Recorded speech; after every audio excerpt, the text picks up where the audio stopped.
सभी को नमस्कार।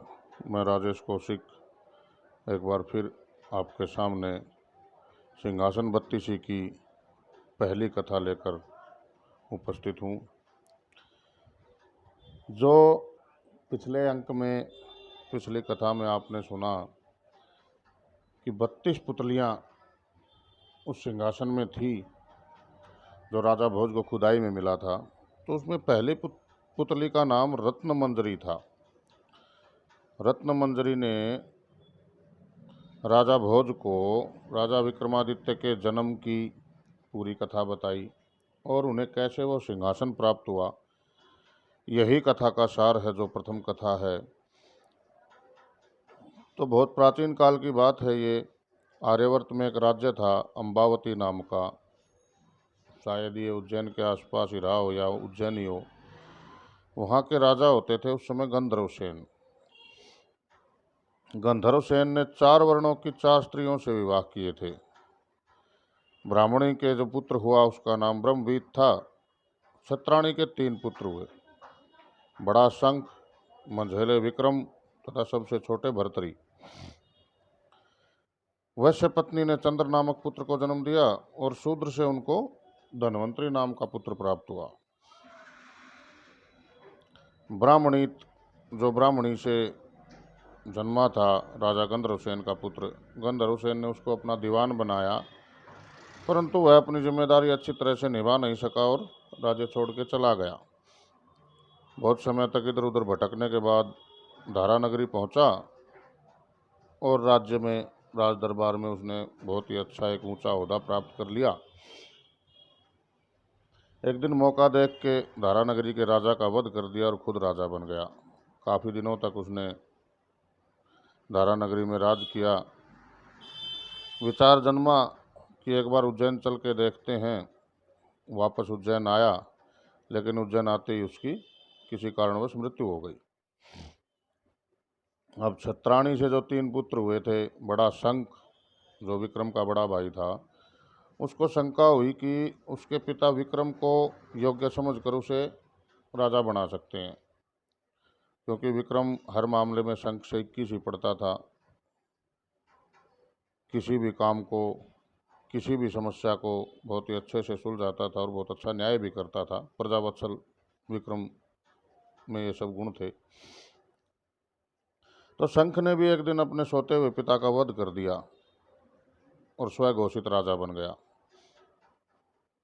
यह हत्या का समाचार काफ़ी तेजी से फैला प्रजा में और उसके सभी भाई प्राण रक्षा के लिए इधर उधर भाग गए।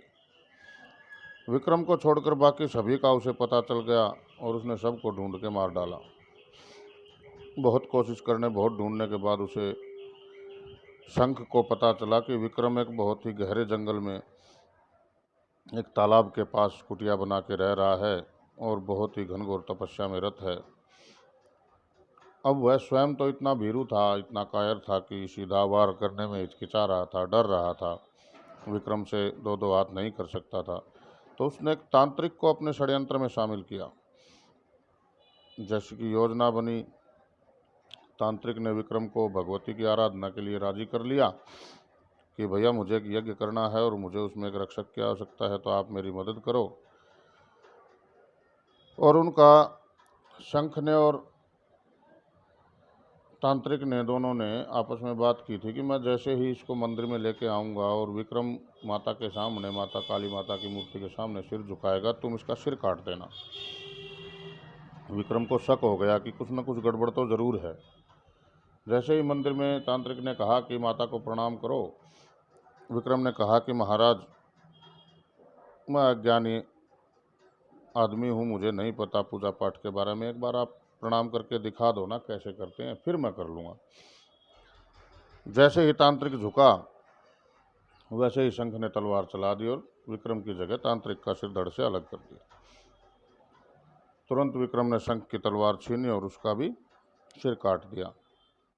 वापस उज्जैन आए और राजा बन गए। राज्याभिषेक हो गया विक्रमादित्य का। बहुत अच्छे से राज कार्य चल रहा था। तो एक दिन विक्रमादित्य को शिकार खेलने की या खेत करने की इच्छा हुई। वह अपने मंत्री और सैनिकों को लेकर शिकार के लिए जंगल में निकल गया।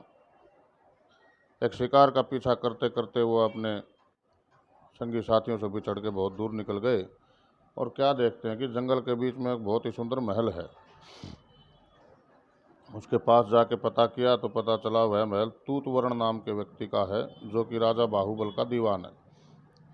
तूतवर्ण ने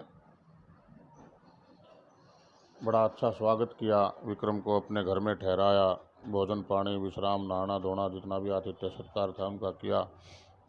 शाम को जब भोजन के उपरांत दोनों में बातें हो रही थी तूतवर्ण और विक्रम में, तो तूतवर्ण ने बताया कि राजा महाबल यदि आपका तिलक करें, राज तिलक करें, तो आप एक यशस्वी सम्राट बन सकते हैं।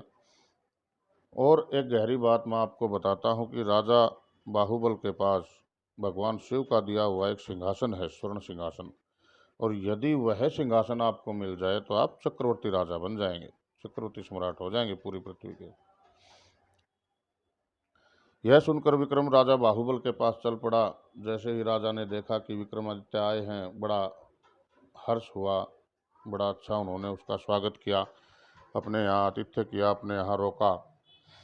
काफ़ी दिन आमोद प्रमोद के बाद जब वापस चलने लगे विक्रम, तो रिवाज पहले भी होता था, आजकल भी होता है, जैसे अतिथि आते हैं या बच्चे आते हैं उनके साथ, तो जाते जाते हम बच्चों के हाथ में कुछ 100-50 रुपये या कोई खाना, कोई भी तोहफा या ऐसा कुछ देते हैं, खाली हाथ नहीं जाने देते। इसी परंपरा का निर्वहन करने के लिए बाहुबल ने कहा कि विक्रम कुछ मांगो, तो विक्रमादित्य ने उनका सिंहासन ही मांग लिया। राजा बाहुबल ने भी बड़े हर्ष के साथ वह सिंहासन विक्रमादित्य को सौंप दिया और कालांतर में विक्रमादित्य चक्रवर्ती सम्राट बने, ये तो हम सभी जानते हैं। यही कहानी रत्न मंजरी जो प्रथम पुतलिका थी उसके द्वारा कथित है। आगे की कहानी अगले भाग में आपके सामने प्रस्तुत होगी। ये सब कहानियाँ हिंदी साहित्य दर्पण से पढ़ के मैं आपको सुना रहा हूँ। यदि किसी को कोई आपत्ति है, कोई शिकायत है, तो मुझे बताएं। आपत्तिजनक जो कंटेंट्स हैं वो हटा दिए जाएंगे। और हमारे साथ जुड़े रहने के लिए, रोज़ नई कहानियों के अपडेट के लिए चैनल को सब्सक्राइब करें और साथ में लगा घंटी का बटन भी दबा दें, ताकि नए नए अपडेट्स का आपको नोटिफिकेशन मिलता रहे। तो मिलते हैं अगली कहानी पे जल्द ही। तब तक के लिए नमस्कार, तब तक के लिए हाथ जोड़कर प्रणाम।